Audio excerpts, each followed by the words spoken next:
ora, ko dia ho, hara mai. Welcome to Homemade Let's Cook. We're making something fun today. It is a Neapolitan marble cake.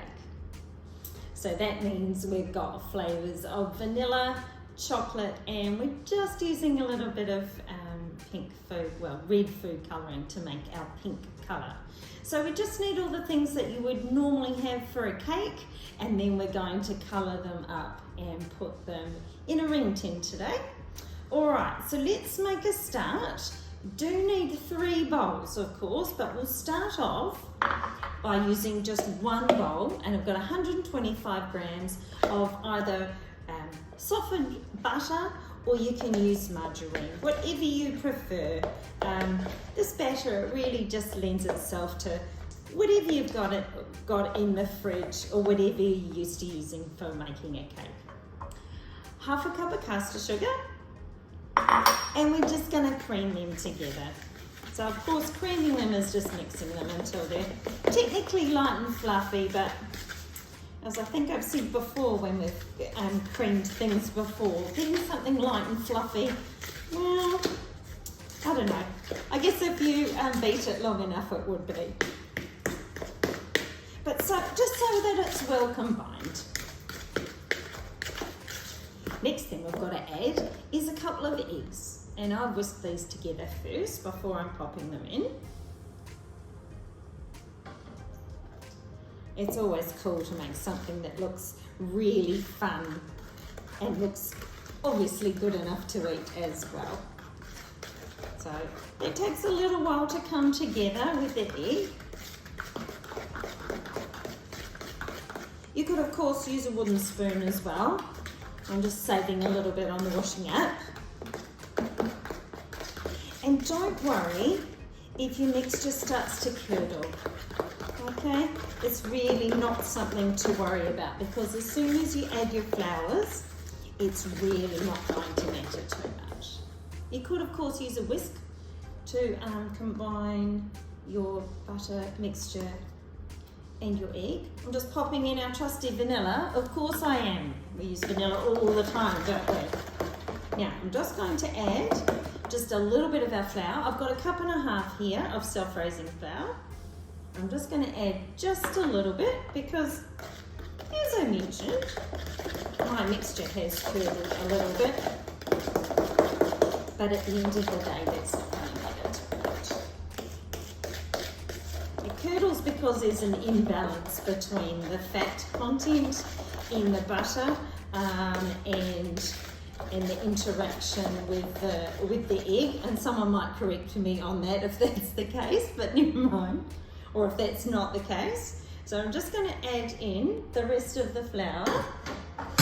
And before I start stirring, I'm just going to pop in some milk. So I've got at least 1/2 cup of milk here. But what we might find is then when we add some of the cocoa, you might need a little bit more milk.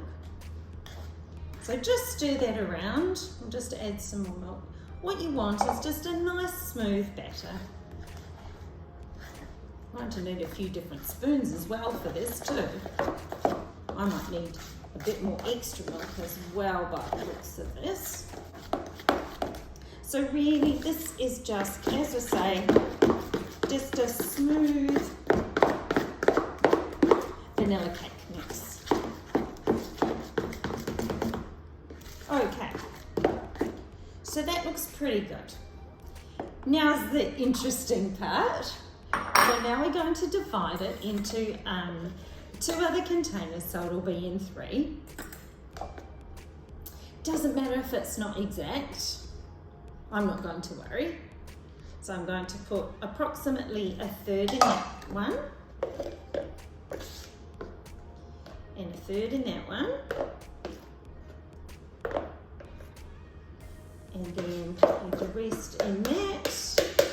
I might have a little bit too much in this first one, so I might just take a little bit out of that. All right, so we're going to leave this one as is, so that'll be our vanilla one. I'm going to put a very small dot of this red food coloring, if I can, into this one, and hopefully turn that pink. And into this one, actually I'll give that a stir.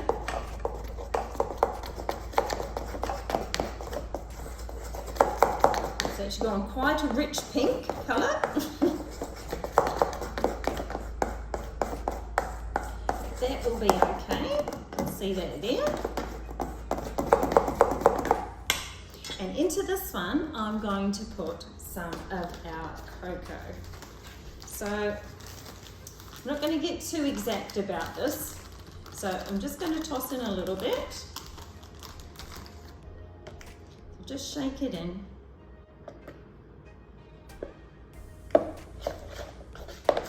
And give that a stir. So it's probably a couple of teaspoons worth of cocoa that I put in there.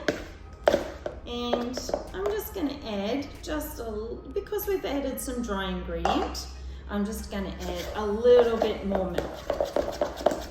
So then it's about the same consistency as the other two. Okay, so there's our chocolate mix, and that will be our vanilla. Right, time to get our pan. So I've already greased my ring tin and I've got the baking paper in the bottom there.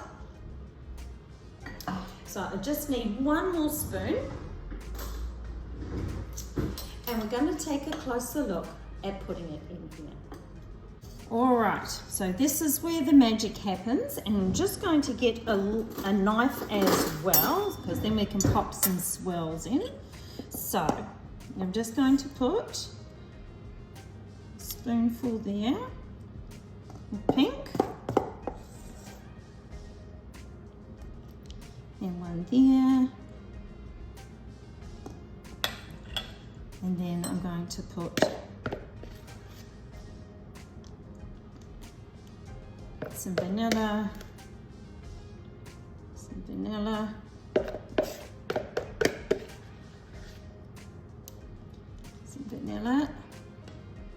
I haven't used all the mixture yet. Chocolate, blob of chocolate there. You can see where we're headed here. Blob of chocolate there.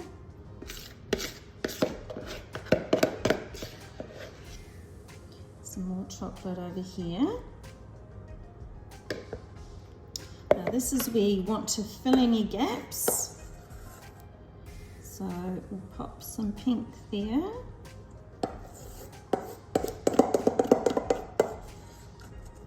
some more pink in there.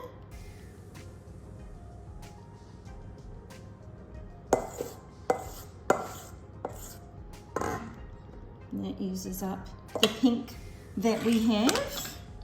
Then we've got just a little bit more of the vanilla mix.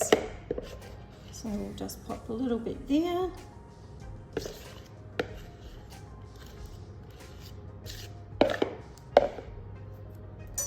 And a little bit over here. And then I've got a little bit more chocolate. So we'll just put that in one of the other spots.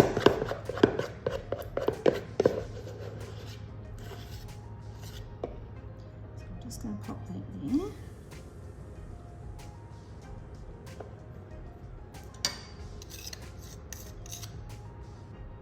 Now the other thing of course you can do is take your knife and swirl some things around. So just like we did when we did our marbled chocolate cheesecake slice, we can do the same here.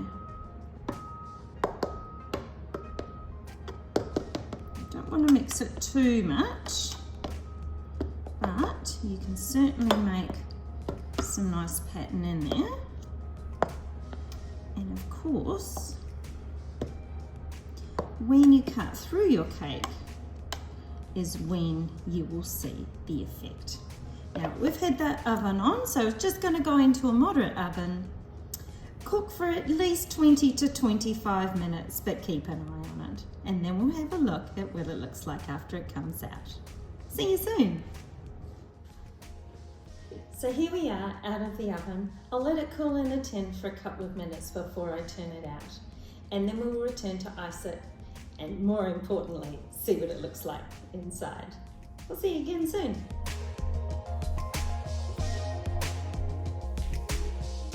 Now it's time to do some icing. Icing sugar. I'm making mine chocolate, so some cocoa, a little bit of butter and some hot water.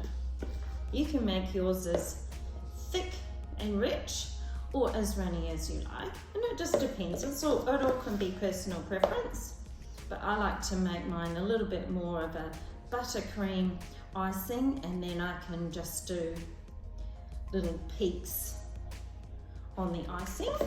So I'll just spread that on. The fun part, of course, with this cake is what it looks like inside. So we'll just give it a quick ice, we'll transfer it to a plate, and then have a look inside.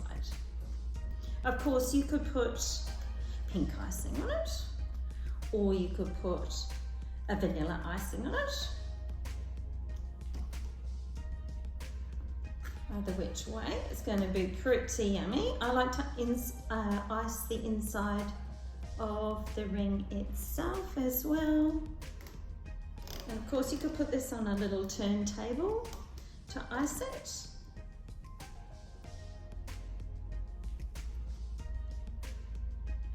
And when we've made cakes before, you'll know how I like to put the little peaks on this.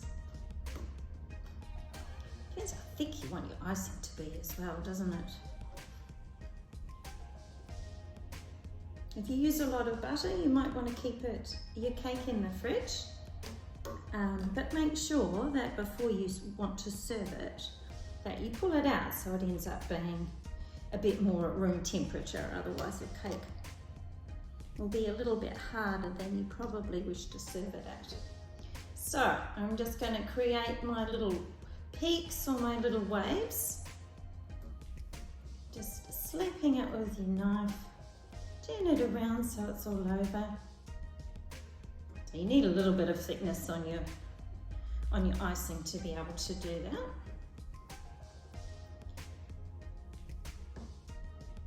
So I'll give you a close-up of that. And then we're going to take an all-important look inside. Thanks for joining me today. I've really enjoyed having your company, and I look forward to seeing you again. Ka kite.